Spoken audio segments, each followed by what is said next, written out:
ನಮಸ್ತೆ. 3/3/2026 ಮಂಗಳವಾರ. ಇವತ್ತಿನ ವಿಶೇಷಗಳೇನು ಅಂತಂದರೆ, ಮೊದಲನೇದಾಗಿ ಚಂದ್ರಗ್ರಹಣ. ಎಲ್ಲ ಚಾನಲಲ್ಲೂ ನೀವು ನೋಡಿರ್ಬೋದು.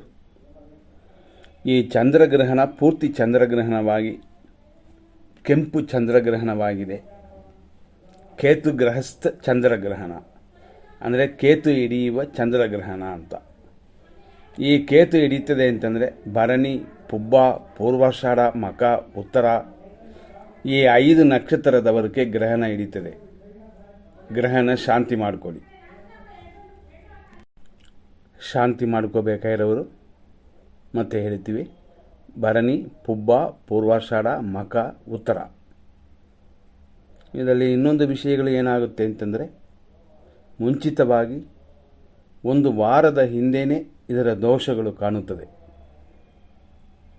ಇದು ಯಾಕೆಂತಂದರೆ ಪೂರ್ತಿ ಚಂದ್ರಗ್ರಹಣ ಈ ನಕ್ಷತ್ರದವರೆಗೆ, ಅಂದರೆ ಮೇಷರಾಶಿ, ಸಿಂಹರಾಶಿ, ಧನುಸು, ಅದೇ ಥರ ಉತ್ತರ ಬಂದು ಕನ್ಯಾ ರಾಶಿಯಲ್ಲೂ ಬರುತ್ತೆ, ಸಿಂಹರಾಶಿಯಲ್ಲೂ ಬರುತ್ತದೆ.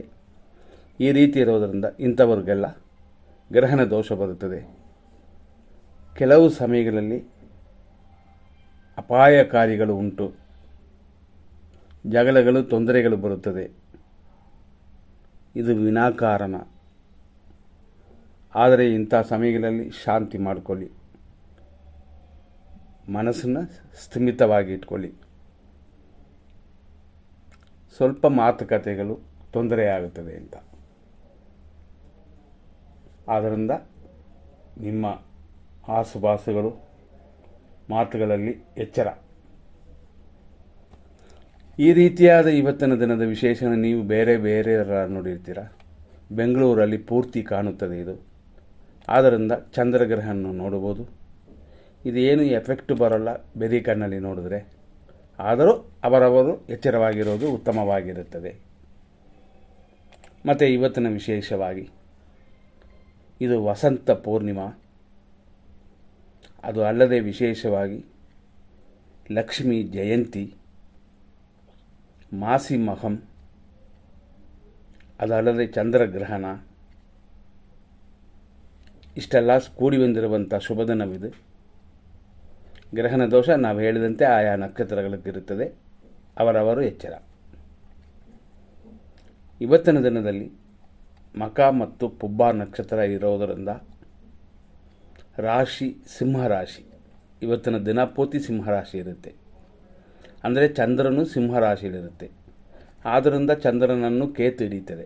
ಆದ್ದರಿಂದಾಗಿ ಸಿಂಹರಾಶಿಯದಕ್ಕೆ ಅಧಿಕವಾದ ಎಫೆಕ್ಟ್ ಇರುತ್ತದೆ. ಬೆಳಿಗ್ಗೆ 6:35ರಿಂದ 7:31 ಮಕ ನಕ್ಷತ್ರ 4ನೇ ಪಾದ. 7:31ರಿಂದ ಮಧ್ಯಾಹ್ನ 1:30 ಪುಬ್ಬ ನಕ್ಷತ್ರ 1ನೇ ಪಾದ.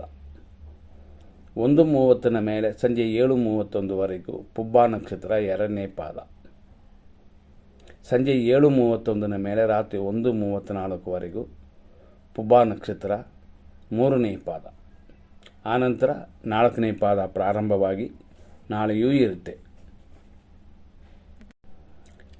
ಬೆಳಿಗ್ಗೆ 6:35ರಿಂದ 7:31ವರೆಗೂ ಕಾಳದಂಡ ಅಂದರೆ ಮೃತ್ಯು ಅಂತ, ಹಂಗಾಗಿ ಉತ್ತಮವಾಗಿಲ್ಲ. ಆನಂತರ ಬರುವ ಪುಬ್ಬ ನಕ್ಷತ್ರ ಕೂಡ ಅಶುಭವಾಗಿರೋದರಿಂದ ಯಾವ ಕಾರ್ಯಗಳು ಮಾಡೋಕ್ಕೆ, ಅಂದರೆ ನೂತನ ಕಾರ್ಯಗಳು ಮಾಡೋಕ್ಕೆ ಶುಭವಲ್ಲ. ಖಂಡಿತ ಗಮನ ಕೊಡಬೇಕು. ಆದರೂ ಇರೋದರಲ್ಲಿ ಒಳ್ಳೆಯ ಸಮಯ ಅಂತ ಕೊಡೋಣ. ಬೆಳಿಗ್ಗೆ 6:35ರಿಂದ 8:55, 11:04ರಿಂದ 3:28, ಸಂಜೆ 5:12ರಿಂದ ರಾತ್ರಿ 9:10, ರಾತ್ರಿ 12:09ರಿಂದ ರಾತ್ರಿ 1 ಗಂಟೆವರೆಗೂ ಇರೋದರಲ್ಲಿ ಶುಭ ಸಮಯಗಳು. ಅಂದರೆ ಮುಹೂರ್ತ ಕಾರ್ಯಗಳು ಮಾಡಿ ಅಂತ ಇಲ್ಲ, ಶುಭ ಕಾರ್ಯಗಳೆಲ್ಲ ಮಾಡಿ ಅಂತ ಇಲ್ಲ. ಇರೋದರಲ್ಲಿ ಸ್ವಲ್ಪ ಒಳ್ಳೆಯ ಕಾರ್ಯಗಳು ಮಾಡೋಕ್ಕೆ, ಅಂದರೆ ತಪ್ಪಿಸ್ಕೊಳ್ಳೋಕ್ಕೆ ಇಂಥ ಸಮಯಗಳು ಉಪಯೋಗ ಆಗುತ್ತೆ. ಬೆಳಿಗ್ಗೆ 8:57ರಿಂದ 9:45 ದುರ್ಮುಹೂರ್ತ.